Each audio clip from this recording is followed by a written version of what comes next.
Hi, I'm Dr. Gili, and today I want to talk to you about potassium. On this channel, I try to help you make sense of health information, but I also hold a master's degree in human nutrition, and the topic today has to do more with that. And briefly, what I'm going to cover today in this video is what are the main functions of potassium in our body, what are the main food sources of potassium, and why is it so difficult to get enough potassium in the typical diet. We will also discuss briefly the importance of the proper balance between sodium and potassium in our bodies and in our diet. And last but not least, I'm going to cover a few special circumstances, situations where the intake and the blood level of potassium is particularly important. So let's get started. First of all, what are the main functions of potassium in the body? If you think about it, potassium is an essential ingredient inside our cells, and it performs many important functions. I'm just going to touch on a few. Some of them are listed here in this infographic.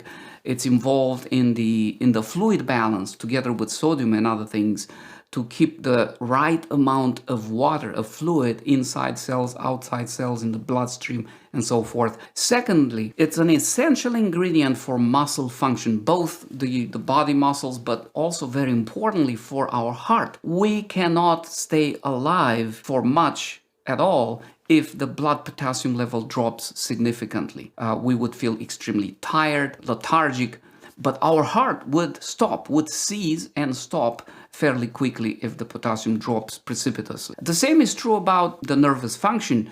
For the brain to communicate with our organs, with our limbs, with the rest of our body, basically, the nerve signals that the brain sends, they travel to the rest of our body, and those signals could not travel if it wasn't for potassium to perform an essential role in those signal transmission events. Last but not least, potassium is very involved in other things such as even bone health. People with low potassium intake and high sodium intake experience a decrease over time in bone density, and that leads to osteoporosis and fractures and other things like that. How much potassium do we need in our diet? The DRI is the daily recommended intake. That's a minimum, the very minimum. And for women, it's 2,600 milligrams. For men, it's 3,400 milligrams. I listed there sodium because we'll talk about the balance between these two minerals. For sodium, 1,500 milligrams per day is considered a minimum. The second row lists the adequate intake. Adequate intake refers to an amount that is considered to be ideal. And both for men and women on a normal diet, the potassium daily intake that is recommended is 4,700 milligrams, quite a bit.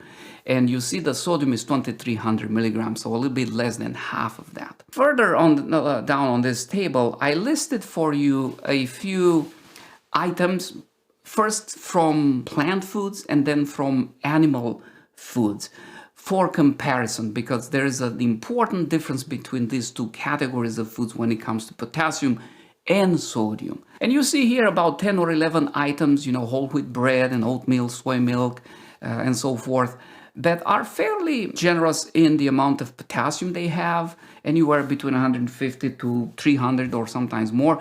But have a look at the fruit, orange, apple, bananas. You see the amount of potassium is in the triple digits. For a banana, it's 422 milligrams per average medium-sized banana. How much sodium? Like literally nothing. This is extremely important to remember. If you want a great source for potassium with very little sodium to come with it, fruit in their natural state is an excellent source. The same is true if you look at the end of the table there, avocados, walnuts, the same story there, broccoli even, lettuce. Those things are packed full with potassium and they have very little or modest amounts of sodium. But importantly, I want to underline that on the row number 12, potatoes. One medium potato has almost 900 milligrams of potassium. Potatoes have got a bad rep among people especially who want to lose weight because they are rich in carbs. But remember this, there are very few food items that are so rich in potassium as a potato. Of course, you want to bake that, you want to boil it. You don't want to make, French fries. In fact, on this second portion here where I talk about foods from animal sources, I also included French fries under 26 there on row 26. It's not an animal food, but I included among these because it brings a fair amount of potassium, 677 milligrams, but the amount of sodium has increased dramatically in this type of potato. But let's look at the other foods here, boiled egg, cow milk, whether it's whole or no fat, non-fat, yogurt. You see that you get a decent amount of potassium, 300, 400, but it comes with also a significant amount of sodium, 105. In terms of the eggs, is 1-to-1, 63 of potassium, 62 milligrams of sodium. Also cheese, look at the cheddar cheese there, 27 milligrams of potassium only for one slice of cheese, but 174 milligrams of sodium. So here the ratio is totally upside down, and there are other varieties of cheese that are even worse. The more salty the cheese, of course, the more sodium, and the ratio with potassium is worse. And last, I included two other categories there. Chicken soup, more sodium than potassium, and that can be true also for some vegetable soups, especially canned soups or soups made with broth that has a lot of salt in it. You want to watch those labels and read the amount of sodium on those things, and use low sodium versions of that, because it's very easy to go overboard with this. And then three types of meat, steak, pork, and fish.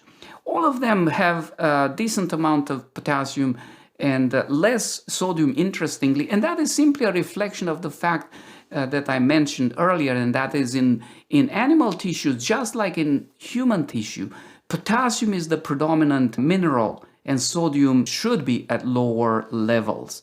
Meat and those things are not healthy for other reasons than sodium, but I listed it here for you to get an idea of what the amounts are. So if you total up all these foods that are mostly of animal origin, you get 2,900 milligrams of potassium as opposed to the 3,700 and something for the plant foods that I mentioned earlier. And when it comes to sodium, you get 1,245 milligrams of sodium as opposed to 667 milligrams for the plant foods. And talking about the amount of sodium, I remember that the daily recommended maximum amount is 2,300 milligrams. Now, I mentioned in the beginning that the balance between the sodium and the potassium is extremely important.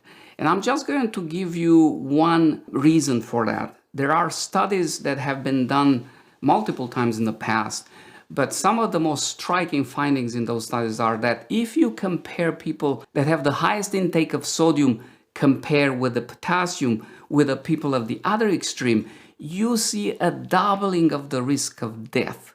And you also see a 50% increase in the risk of a heart attack. So this is a major issue. I mean, there are very few things out there that you can do to cut your risk of death in half, right?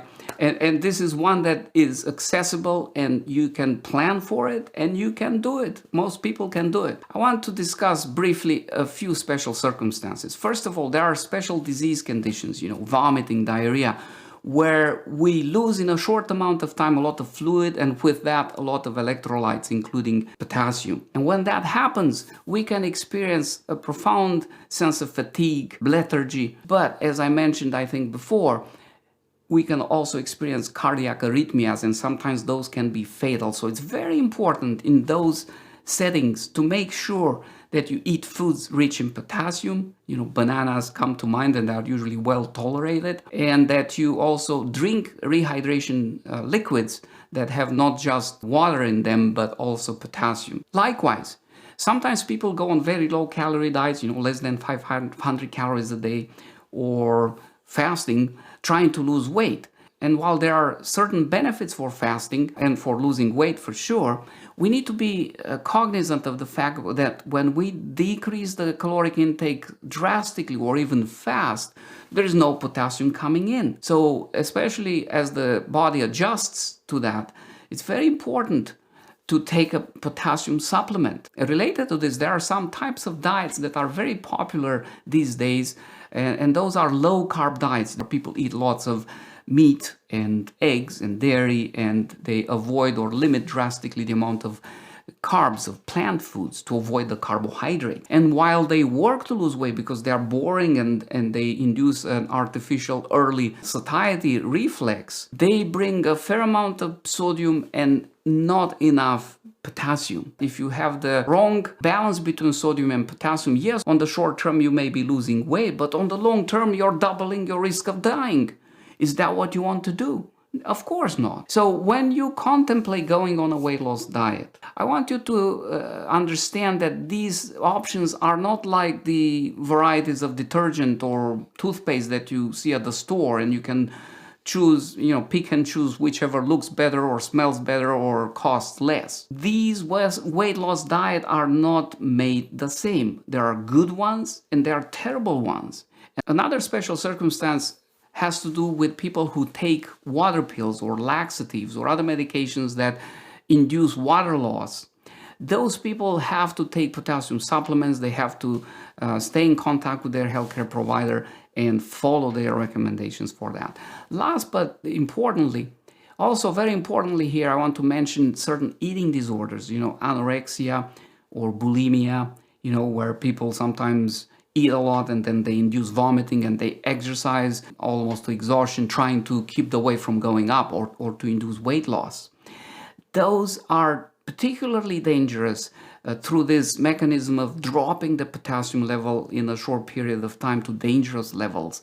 And I have seen people die from arrhythmias induced by this mechanism. So it's really serious. Related to excessive exercise, people who go on marathon races or endurance exercise for hours, there are these races where people run all day long and so forth. Those are not healthy for you. And one of the reasons is that it really taxes the potassium reserves in your body. Moderate exercise is good, it's the fountain of youth, it's better than any medicine. Excessive exercise is not what you want if you are after healthy benefits. I hope you found this video useful, and if you did, I'd appreciate if you subscribe if you haven't already and press the notification button. And if you have questions or comments, please feel free to post them in the comment section below. Till next time, you stay healthy and you make sure you get enough potassium, my friend.